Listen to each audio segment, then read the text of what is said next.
What sort of democracy brings you and you grab everything and then illegally, corruptly, and you say go to court? When you know that even in the court, you cannot get justice. My people, now true they say one that shall never end. No be smart, Our former president, Chief Olusegun Obasanjo, he don't come out again. He don't go give Tinubu woto. On a serious note, my people, I don't know whether now leave me.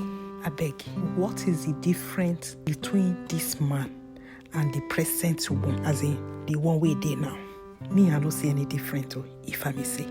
Because during this man regime, we be say, if I could remember very well, this man served his 8 years complete. He no live one day. No be so. Even though during that time, if I no do mistake, I hear say he won't go for the third time. Now God no let him. So my people, waiting be the meaningful development we will achieve during this man regime. This man now, where they talk about the democracy, we be say if they ask me and make an answer, I go say this man is the father of dictatorship. That is my own view. That's what I could talk. So what are we talking about? Now the foundation where we lay, now the one we did there now they follow. He follow am so they can perfect the corruption very well. We be say everything now it don't escalate. Voila, here and there. Before I could talk too much, my people, you could not see for myself. Obasanjo made the comment at a colloquium in Abuja to mark the 60th birthday of a former governor of Imo State, Emeka Ihedioha. Let's take a look. You are talking of democracy failing in Africa. Democracy in Africa has failed. How many seconds? And why has it failed? Because it didn't have any in context and in content. It's not African. It does not have any aspect of our culture. What we stand for, what we believe, Ubuntu. I am because we are. It is I am because I can grab. What sort of democracy brings you and you grab everything and then illegally, corruptly, and you say go to court? When you know that even in the court, you cannot get justice. Democracy is failing. Democracy is dying. I am because I can grab. That's what he's saying. The democracy in Africa, that's how they're practicing democracy in Africa. Well, at a panel discussion during the same event, the leader of the Labour Party, Peter Obi, said that Nigeria's democracy is collapsing over the suspension of the Rivers State Governor, Sim Fubara. Peter Obi recalled how former President Olusegun Obasanjo attempted to intervene when the Anambra State House of Assembly impeached him as governor in 2006. A governor to the court when President Obasanjo and Atiku were governors. I did not pay the court one errand. I was sitting in my house in the office and the court declared me winner. When the governor is not serious, it can't happen in Nigeria today. When I was being impeached, the president sent people to come and intervene on my behalf. Ken Naman came begging house people not to impeach me. Today, the president impeaches the person. So that is the thing.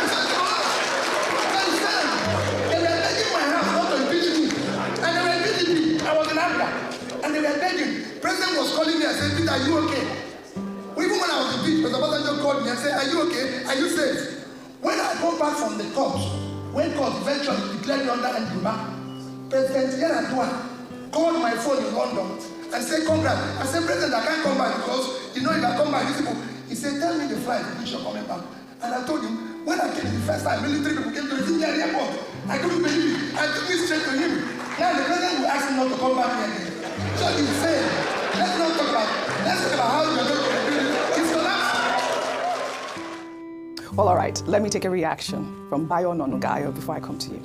Well, he wrote on X, I listened multiple times to former Governor Peter Obi's statement in this clip, where he claims that democracy has collapsed in Nigeria. His hyperbolic remarks, suited for headlines, have been made without deep reflection and a lack of solid, logical foundation. How can a democracy that has strengthened over the past 26 years be said to have collapsed?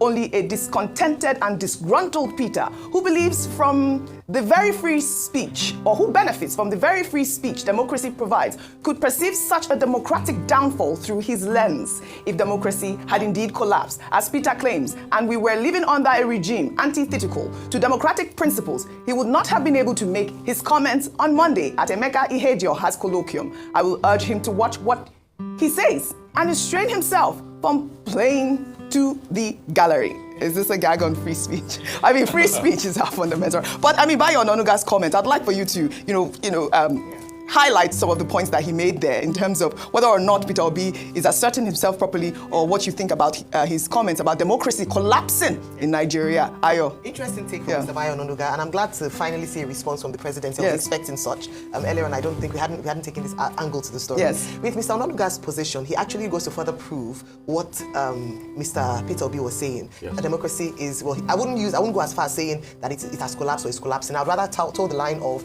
it's a work in progress. Unfortunately, I don't know how far the progress you'd say has been. And I'll just ask simple questions. Number one, the fact that this thought or idea that, we're doing you a favor, that we're not coming down on you, you can speak freely. Freedom of speech, like you rightly said, is guaranteed by the Constitution of Nigeria. It is the right of every Nigerian. It is not bestowed on you. It is not a privilege. It is your right as a Nigerian citizen to express yourself in such a manner. And then if you want to even analyze how free freedom of speech has been under this administration, in only 2 years, they've come under a lot of criticism for their intolerance to feedback and only just look at the example of the lady with the NYSC girl, the young Nigerian who came out to complain, not because she belongs to any party, and she was swooped down by NYSC and NYSC staff themselves. We've talked about people who were picked up because they insulted the president or laid curses of the president, and sometimes there's that blurring of line between culture and what is the law in terms of how dare you speak to your elders. At the end of the day, every Nigerian above the age of 18 is an employer of the elected president, because if you went to vote, part of your votes was used to employ who is sitting as president today. Then going to say that, if I just want to ask a simple question in conclusion. If you look at how democracy started, talking about him saying we've made progress. And so the question is, are we really making progress? 26 years down the line from 1999, where we came from military rule to civilian rule. How fair, or how much freedom did press people have, or even Nigerians have, in terms of freedom of speech from 1999 till now? You'll be the better judge of that. People have talked about how people were able to express themselves under Jonathan's administration, even under President Obasanjo's administration, who was a former military person. People have also talked about the state of the nation, our systems, our institutions, the judiciary, the legislature. It's the 10th assembly that people have criticized to say perhaps this is one of the worst assemblies we've had in recent times. The 10th assembly has been said to be rubber stamped again and again. Is that in the spirit of true democracy? So there's some critical questions we should ask. But finally, I must say, it's enough for us to stop talking. A lot of these conversations have been had and views expressed have been expressed for so long. It's time for us to roll up our sleeves and begin to get to work to restore Nigeria to the true democracy that we want to see. And if we're going to see that, we need strong institutions. We need a review of the 1999 Constitution. We need men who would stand up for what they're saying, and not just when it suits them or their political parties. Well said. Rufai, I know you have an additional comment from what you made earlier today. A couple of things. Isn't it just very funny? You see, this democratic thing is also very funny. I don't think democracy is dying. I just think there's a reign of strong men and their impunity follows them, because we don't have checks and balances in the system, due to poverty, due to propagandism, due to many factors, illiteracy as it were. But isn't it shocking today that Mr. Bayo Ononuga, whose paper, the news, called, called state of emergency declared by Obasanjo dead, coup in another name. Coup in another name. Yes, that's what the news goes. And all the things he condemned Obasanjo for, his president that is working for today, he's doing them, and he can't openly condemn them again. So you can see the way tides have changed. For him to say, Mr. Peter Obi, he can only talk because there's democracy.